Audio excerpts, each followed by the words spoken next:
안녕하세요. 이현의 건물종합관리 이헌입니다. 제가 이제 오늘 날짜가 2021년 01월 22일입니다. 오늘 날짜로 이제 유튜브명을 이제 주거 공감으로 바꿨습니다. 이현의 건물종합관리, 이현의 부동산 종합관리 했던 기존의 이름들을 이렇게 네이밍을 바꾸는 계기가 되었어요. 이 이후에 필요한 영상이나 자료들은 유튜브에서 주거 공감을 검색하셔서 많은 도움이 되시면 좋겠습니다. 자, 오늘 이 시간에는 지식산업센터 활성화 관리 방안을 이제 교육해 드리려고 합니다. 자, 미리 말씀드리지만 항상 말씀드리지만 이 교육이라는 것이 이론에 집중되어 있느냐, 실무를 바탕으로 집중하느냐 라는 거에 대해서 이제 좀 목적성이 달라져요. 근데 저는 여러분도 아시다시피 교수나 강사 출신이 아닙니다. 지금은 제가 강사를 하고 이 회사 내에서도 밖에서도 매경에서도 그렇고 원장이나 강사로 활동을 이제 대외적으로 좀 하고는 있지만 실제로 저는 교육하는 사람이 아니고요. 저는 실제 건물 관리, 하자 보수, 유지 보수, 법적 분쟁, 소송 이쪽을 진행하는 실무자입니다. 그럼 이 자료 또한 제가 지금 교육드리는 이 자료 또한 이 실무를 바탕으로 한 자료라는 것을 아시면 좋겠습니다. 자, 대제목을 보면 대형 집합 건물의 효율적 관리와 관리비 절감 방안이고요. 이번 시간은 두 번째 시간입니다. 이 전 시간에서 부동산 종합 서비스의 비전과 정의를 알아봤다면 이번 시간에는 그러면 지식산업센터나 복합몰 같은 대형 집합 건물은 혹은 지식산업센터는 어떻게 관리를 해야 하고 어떻게 관리를 해야 부동산의 가치가 오르고 관리비를 절감할 수 있는가에 대해서 제 경험과 저희 저자이신 임보문 선생님, 그러니까 저희 임보문 선생님 같은 경우는 저한테 이 집합 건물에 관한 어떤 이 정의를 알려주신 분이에요. 제가 이제 하자보수를 오랜 기간 했던 사람임에도 불구하고 이 집합 건물이나 공동주택 관리에 대해서는 실제로 수박 겉핥기 정도의 지식으로 사업을 시작했었는데 저희 어떤 그런 모든 것들을 어떤 주택관리사부 현장에 있으신 분이 좀 말끔하게 해소를 시켜주신 분이 제가 가장 존경하는 임범은 선생님이십니다. 현직 주택관리사분이시고 제가 되게 존경하는 분입니다. 자, 오늘 강의의 순서는 서론, 그리고 대형 집합 건물의 관리비 추세와 문제점, 그리고 효율적인 관리와 관리비 절감 방안, 그리고 결론으로 나눴습니다. 자, 집합 건물이란 이랬어요. 자, 법적 근거를 볼게요. 그러면 집합 건물은 어느 법에 따라서 관리를 하는지 아시나요? 집합 건물을 아시나요? 잘 모르시죠? 이 집합 건물이라는 용어를 잘 안 쓰거든요, 우리가. 자, 볼게요. 법적 근거는 이렇습니다. 집합 건물의 소유 및 관리에 관한 법률에 따른다. 집합 건물의 소유 및 관리에 관한 법률은 제가 이 다음 시간에 이 집합건물법에 관해서 읽어드리는 시간을 한번 가질 거예요. 그때 한번 참고해 보시면 좋을 것 같습니다. 자, 그럼 집합건물이란 정의.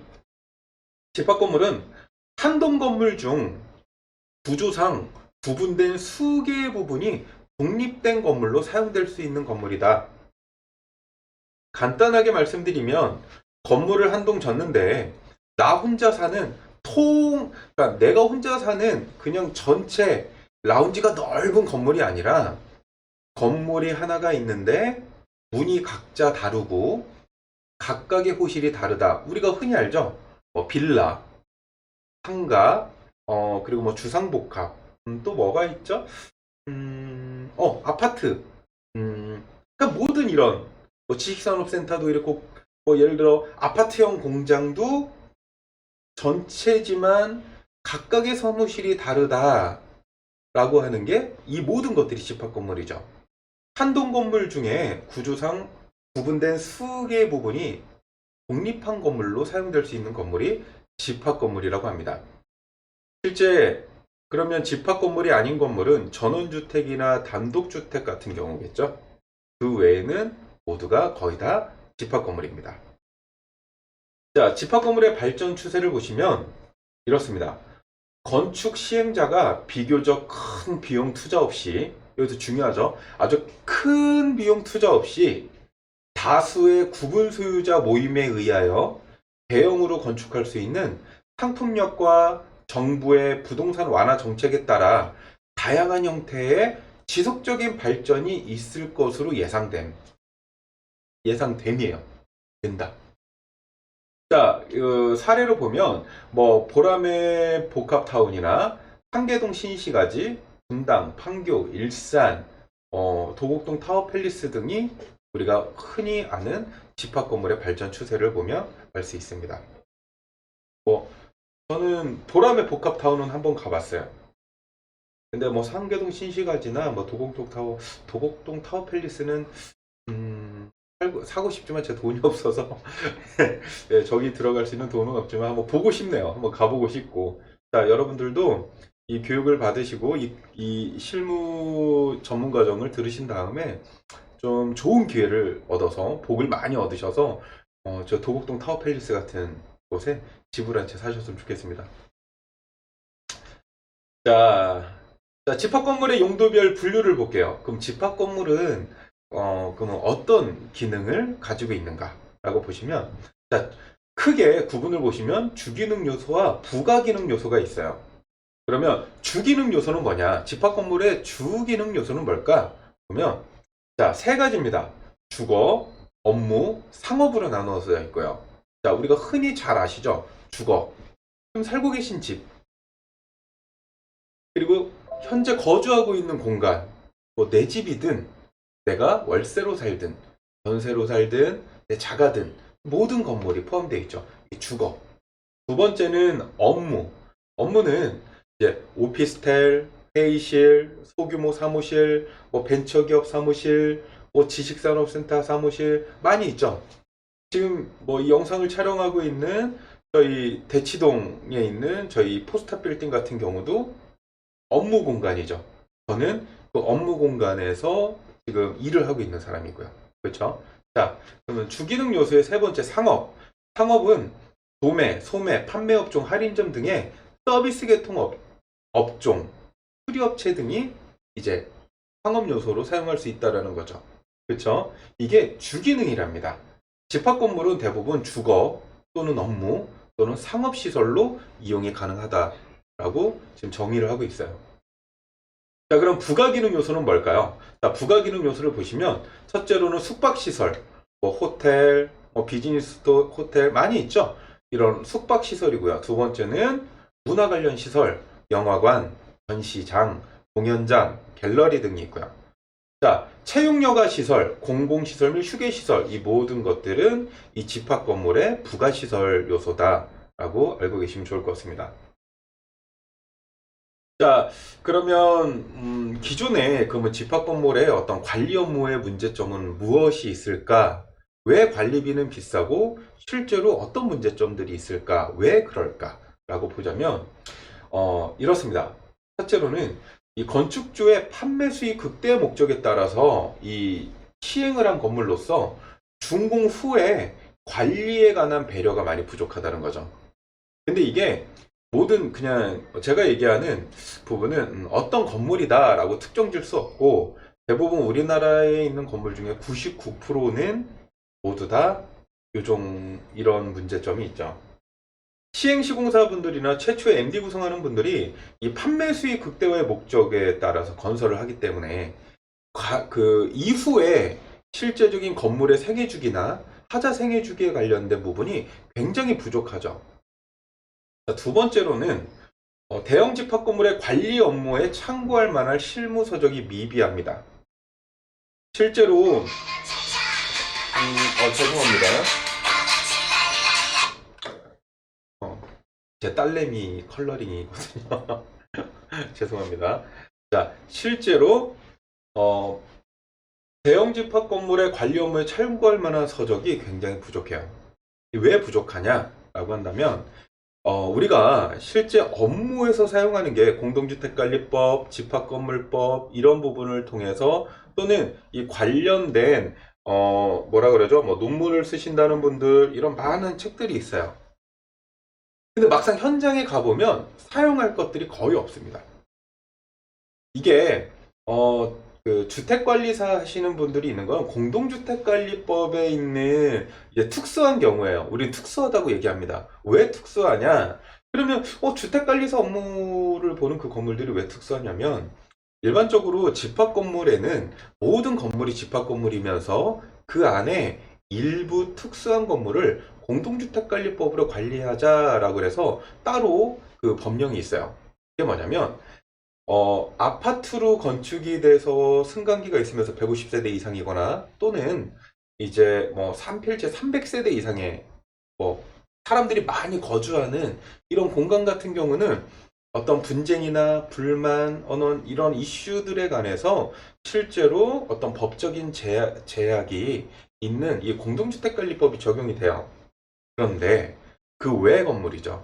자, 그러면 아파트로 승인이 나지 않았거나 아파트로 승인이 났어도 149세대거나 혹은 300세대 이하이거나 그리고 일반적인 빌딩이나 지식산업센터들의 이런 건물들은 이 집합건물의 소유 및 관리에 관한 법률이 우리가 이제 짧게 집합건물법이라고 하는데 이 집건법에 있는 이 집건법이 굉장히 좀 법이 미비해요. 그러다 보니까 이걸 조금 많이 악용하시는 분들도 있고 실제로 법을 몰라서 이런 어떤 방법을 몰라서 피해를 받으시는 분들도 굉장히 많다라는 거죠. 자, 제가 말씀드리는 거 여기서의 포인트는 책은 많죠. 주택관리사, 빌딩 경영관리사 참고서적은 많습니다. 근데 여기서 분명히 짚고 넘어갈 건 이거예요. 실무서적이라는 거죠. 실무서적. 실무서적. 이게 제일 중요하죠. 자, 그리고 세 번째로 관계법령상 미비사항이 많아 불합리한 관리 업무가 관행적으로 이루어지고 있다는 거죠. 자, 이거 되게 중요하죠. 사시는 건물에서 혹은 업무 보시는 건물 그리고 창업해서 내가 어느 한 부분을 임대를 받아서 임대차를 받아서 매월 관리비를 수십만 원에서 수백만 원 또는 아파트나 이런 데 거주하시는 분들은 작게는 10만 원에서 많게는 수십만 원을 내면서도 우리가 제대로 관리가 되냐라고 저 같은 사람들이 들어가서 보면 굉장히 잘못되게 관리하는 데들이 되게 많이 있어요. 이게 뭐냐면 이 얘기예요. 관계법령상의 미비사항이 많아요. 참 우리나라가 이 선진국들에 비해서 이 법이 참 이 개정이 빠르게 이루어지지 않는 것 같아요. 오히려 공동주택관리법은 굉장히 개정이 빨라요. 왜? 이거는 막 떠드는 사람들이 많으니까. 우리 떼법이 그냥 떼법이 국법이라고 떼 쓰면 다 들어주잖아요. 이건 제 얘기가 아니죠. 그냥 말도 안 되는 얘기를 막 떼쓰면 오히려 시끄러워서라도 공무원들도 그래요. 막 떼쓰고 하면 시끄러워서라도 들어주는데 오히려 정의로운 얘기, 조금 더 괜찮은 얘기 이런 얘기들을 좀 이렇게 불합리하다고 얘기하면 그 부분에 대해서 때를 좀 덜 써서 그런가 잘 개정이 안 되더라고요. 자, 그렇습니다. 자, 그래서 이런 세 가지 문제점이 있어요. 정리해보면 건축주가 판매 수익의 목적에 따라 건설을 했으므로 이후에 수분양자나 거주하는 사람들이 살아가는 데 있어서 필요한 관리에 대한 배려가 굉장히 부족해요. 자, 그리고 두 번째로는 대형 집합 건물의 어떤 관리 업무에 실제 A, B일 경우에는 C를 해 A일 경우에는 이런 경우가 있어. 그리고 이런 사례에서는 A, B, A, C, A, D 같은 경우가 있는데 각각의 상황에 따라서 이런 법령으로 이렇게 처리를 해 라고 하는 실무서적이 미비합니다. 그리고 집합 건물의 소유 및 관리하는 법률이 이 미비사항이 많아서 불합리한 관리를 우리 스스로가 관행적으로 하고 있다는 얘기죠. 그러니까 이게 되게 중요한 거예요. 자, 그 다섯 번째 우리가 관리소장의 역할 증대를 보면은 여기서의 포인트는 이겁니다. 관리소장이 역할을 증대해야 된다라는 게 뭐 급여는 똑같은데 왜 이렇게 일을 많이 시켜? 관리소장한테 왜 이렇게 일을 많이 시켜? 이 얘기가 아니에요. 지금 서비스 받고 계신 그 아파트나 이제 지식산업센터나 뭐 살고 계신 곳에 소장님들이 계실 거예요. 근데 기존의 소장님들이 대부분 이제 의자에 엉덩이를 바짝 붙이고 앉아 계신 분들이 많이 계실 겁니다.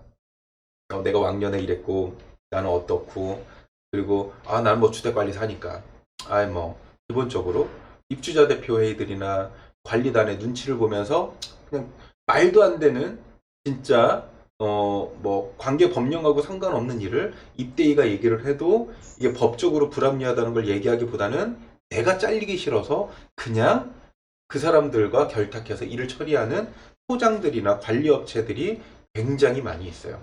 근데 뭐 이해는 됩니다. 이해는 되지만 그게 바람직하진 않은 거죠. 이해는 돼요. 공감은 합니다. 하지만 그게 정답은 아니고 그게 그렇게 하면 안 되는 겁니다. 원래는. 그래서 제가 말씀드린 건 이런 거예요. 일반적인 기존의 관리소장들이 단순한 건물 유지 관리, 단순한 관리 업무에서 탈피해서 기본적인 행정, 회계, 법률, 유통, 홍보 등의 홍보까지 들어가 있죠. 홍보 등에 대한 다양한 경험과 지식을 가지고 건물의 경영 관리를 해야 된다는 거예요.